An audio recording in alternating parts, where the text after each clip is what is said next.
Seattle, Washington, the Key Arena, November 4th, 1995. Saturday night, 8 p.m. The Pacific Northwest air outside the arena carries the bite of early winter, but inside, beneath the blinding lights of one of the loudest buildings in the NBA, something else entirely fills the atmosphere. Tension. The kind of tension that does not announce itself with a drum roll or a fanfare, but settles into the crowd quietly, like smoke, and only reveals itself when you realize your hands are gripping the armrest and you are leaning forward without knowing when that happened. The Seattle Supersonics are hosting the Chicago Bulls. On paper, this is a regular season game. On paper, this is one of 82 scheduled contests in a long and grinding professional basketball season. On paper, this means very little. But nothing about tonight is happening on paper. Tonight is personal. Michael Jordan stands at half court during warm-ups, 6 feet 6 inches of concentrated excellence, wearing number 45 because he has not yet returned to wearing 23. And the Bulls organization has made it a point of pride to let everyone know they do not need the old number for their engine to run. He returned to the game just 7 months ago after his retirement, after his time in baseball, after the grief that no human being should have to navigate while also being expected to perform athletic miracles. He is not fully himself yet. He is a man still reassembling the puzzle of what made him the most terrifying competitor the sport has ever produced. And Gary Payton, standing 30 feet away on the same court, warming up with a series of sharp, explosive moves that cut through the air like scissors, knows this. Gary Payton knows everything. Gary Payton is 6 feet 4 inches, 180 pounds, born in Oakland, California, raised in a world where you learn to talk with your mouth and back it up with everything else you had. He goes by many names in the league. Teammates call him GP, opponents call him something less printable, but in the basketball world, his most famous title is not his name at all. It is a nickname earned through years of suffocating defensive work, through thousands of possessions where he reached in and took what did not belong to him, through half a decade of making the best players in the world feel tracked, hunted, and eventually defeated. They call him the Glove, because when Gary Payton guards you, you feel it. You feel him everywhere. There is no escape. The ball does not breathe when his hand is near it. You do not sprint freely when his feet are anticipating your next step before your brain has finished sending the signal to your legs. He is not just a defender. He is a phenomenon of anticipation, athleticism, and competitive hatred so pure, it almost becomes beautiful. He has been studying Michael Jordan for years, not casually, not the way fans watch with admiration, but with the cold precision of a scientist who has identified a subject and begun taking it apart cell by cell. He has watched the film. He has sat alone in dark rooms running plays forward and backward, watching Jordan's footwork, his shoulder fakes, his preferred release points, the almost invisible tell in his right hip that precedes a drive to the left. He has made notes that no one else will ever read. He has had conversations in his own head at 3 in the morning, rehearsing scenarios, preparing responses, building a mental architecture of how you guard the greatest basketball player who has ever lived and come away with your dignity, if not your victory. The challenge did not begin with a formal conversation. It began with a look. Early in the first quarter, with the game still feeling its way through the first set of possessions, Gary Payton took the assignment no one asked him to take. He walked over to Jordan at the point of attack and put his body on him and his mouth closer to his ear. "You ain't scoring tonight," Payton said simply. His voice was not loud. It was certain. The way certain things are certain, like gravity or winter. Jordan did not respond immediately. He simply received possession of the ball, squared his shoulders, and looked at Payton with the expression that everyone in the league had learned to fear. The blank expression. The one that preceded punishment. The first 3 quarters were a war. Jordan was not being dominated, but he was being made uncomfortable in ways he had not been made uncomfortable in a very long time. Payton was on him everywhere. In the post, Payton was there. On the perimeter, Payton was already positioned. Jordan would catch the ball and feel Payton's hand tracking the ball like a heat-seeking instrument. The crowd in Key Arena, a crowd that lives and dies with the Sonics, a crowd that has been building to something all year with this talented playoff-bound team, was responding to every defensive stop with an energy that made the building shake. Payton was feeding off it and giving it back amplified. What made what Payton was doing so remarkable to anyone who understood basketball at its deepest level was not the effort. Every defender in the league gives effort against Jordan. Effort is the baseline requirement, the minimum price of admission. What Payton was bringing was something else entirely. He was bringing intelligence. He was bringing the accumulated knowledge of hundreds of hours of preparation distilled into real-time decision-making that happened so fast it looked like instinct, but was actually architecture. When Jordan went left, Payton was already moving right to cut off the angle. When Jordan tried to pull up at the elbow, Payton's hand was there, not because he reacted quickly, but because he had already decided 3 seconds earlier, based on Jordan's positioning, that this was where the shot would come from, and had prepared accordingly. He was playing a different game than everyone else on the court. While others played basketball, Gary Payton was playing chess at speed. Jordan scored. This is important to understand. Jordan always scores. The question with Michael Jordan is never whether he will score, but how many and at what cost to the defender's soul. Payton was not shutting Jordan out.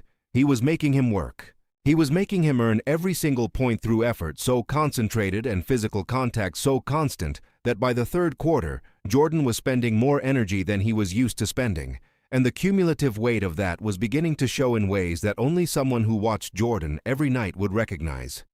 A slight hesitation on a drive where he usually attacks without thinking.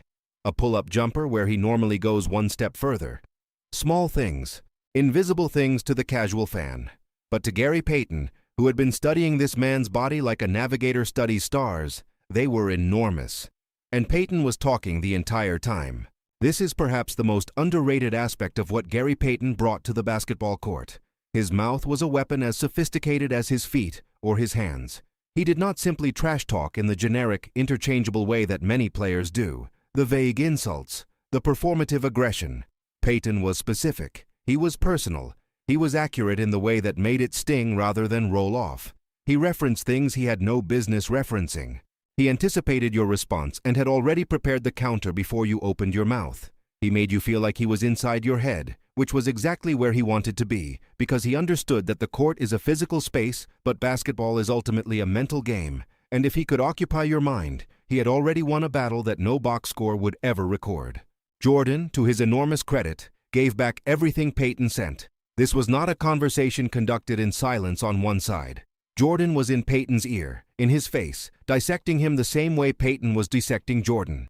Two of the greatest competitors in the history of the sport were engaged in a contest that was simultaneously physical, intellectual, and psychological, and the crowd, most of whom did not fully understand what they were witnessing, sensed the significance anyway, the way animals sense weather changes before they appear on any instrument.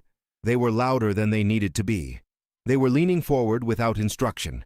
They were holding their breath at moments they could not have explained.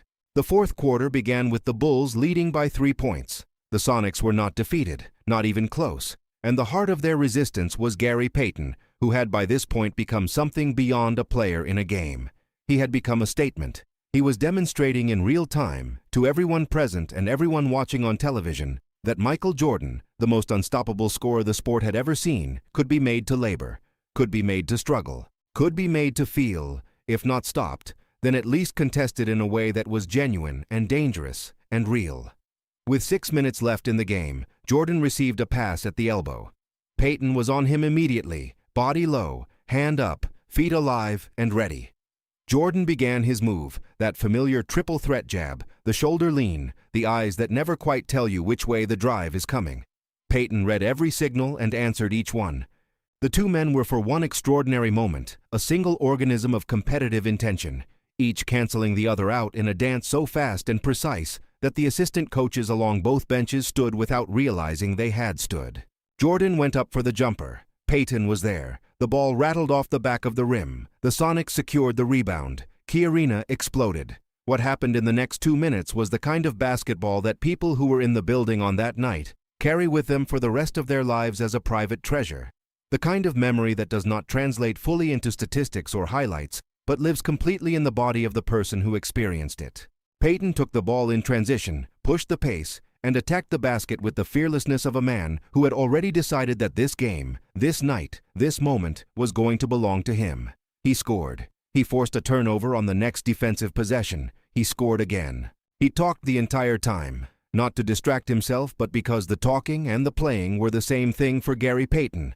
Both expressions of the same relentless, consuming competitive force that had driven him from Oakland to the NBA, and from the NBA to this specific moment on this specific night. The Sonics won. The final score was not a blowout. It was a one-possession game decided in the final minute, the kind of game that could have gone the other way on a different bounce or a different call. But it did not go the other way. It went the Sonics' way. It went Gary Payton's way. And while the scoreboard carried both teams' names, anyone who was there understood that something more personal had been decided. In the locker room afterward, reporters gathered around both men in their respective spaces. Jordan, who was not accustomed to discussing difficulty, gave answers that were honest in the way that only Jordan could make honesty sound like continued competition. "He's good," Jordan said about Payton. "He plays hard. He talks a lot. He's one of the better defenders I've faced." Coming from Michael Jordan, this was essentially a declaration. Jordan did not hand out compliments easily or carelessly.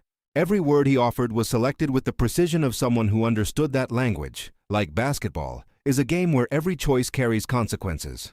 But what Jordan said privately to his own teammates, in the quieter space of the locker room after the reporters had gone, was different. He told them that Payton was a problem. A real problem. Not a one-night problem or a matchup issue to be solved by a different play call or a different rotation, but a generational problem. The kind of defender that takes something from you, even when you win the individual possession. The kind of opponent who changes the arithmetic of a game, not by stopping you, but by making everything you do cost slightly more than you can comfortably afford over the course of 40 minutes. He told his teammates that the next time they played Seattle, and the time after that, Payton would need to be respected in the way that very few defenders in the league had ever needed to be respected by Michael Jordan. Not feared, respected. Jordan did not fear opponents, but he respected the ones who had earned it. And Gary Payton had just earned it. In the Sonics locker room, Payton was surrounded by teammates and noise and celebration, but the reporters noticed something interesting. For all his reputation as a talker, for all the bravado and the volume he had brought to the game, he was relatively quiet in the aftermath. Not humbled, not exhausted, just somehow settled. Like a man who had accomplished something he had been working toward for a long time, and found that the accomplishment itself did not need amplification. "I told him what was going to happen," Payton said when reporters pressed him on the matchup. "I told him at the start. He didn't listen. Now he knows." That was all he would say about it publicly. The specifics of what had passed between them during those 40 minutes, the words and the counterwords, the adjustments and the responses, the entire invisible drama that had run parallel to the visible one, Payton kept for himself. What became clear in the weeks and months that followed was that this game had changed something in how the league understood Gary Payton. It had always been acknowledged that he was one of the best defenders in basketball. After that November night in Seattle, the conversation shifted. He was no longer simply one of the best. He was the answer to a question the league had been asking for years, without quite knowing how to phrase it. The question was this: is there anyone who can guard Michael Jordan? Not stop him, because stopping Jordan was not a realistic aspiration in the way that stopping other players was realistic.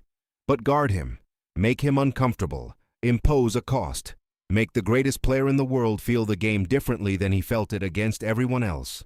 The answer, it turned out, was Gary Payton, the glove. The man from Oakland who had spent years inside film rooms and inside his own head, building a complete understanding of how Jordan moved, thought, and chose. The man whose defensive philosophy was not about raw athleticism or size advantage, but about knowledge applied in real time with a ferocity that never relented. The man who, on a November night in 1995, walked up to Michael Jordan at the start of a regular season basketball game and told him with complete conviction that he was not going to score, and then spent 40 minutes doing everything in his power to make that conviction real. The following spring, in the 1996 NBA Finals, these two men would find each other again on the largest stage the league provides. The Bulls would take the series. Jordan would win. History would record that outcome and assign it the permanence that championship records carry. But people who were there, coaches and players and referees who spent those 6 games watching the contest within the contest, the specific and personal rivalry conducted every time Gary Payton put his body between Michael Jordan and the basket, they remembered something the final score could not fully contain. They remembered that Payton made Jordan work harder than anyone else on that court. They remembered that in the final 3 games of that series, when Payton finally received expanded defensive responsibilities that had been delayed for reasons that remain debated, Jordan's efficiency dropped in ways that were statistically significant and visually undeniable. They remembered that Gary Payton, smaller, lighter, without championships or Olympic scoring records, gave the greatest basketball player who ever lived the most complicated defensive problem he faced in the most important games of his career. The story does not have the clean mythology of a single perfect moment. It does not have 1 second that contains everything the way some sporting legends do. Instead, it has 40 minutes from a November night and 6 games from a June in Chicago, and all the unseen hours of preparation that made those minutes meaningful, and all the words spoken in the proximity of competition that no microphone captured and no camera filmed, and no record will ever definitively hold.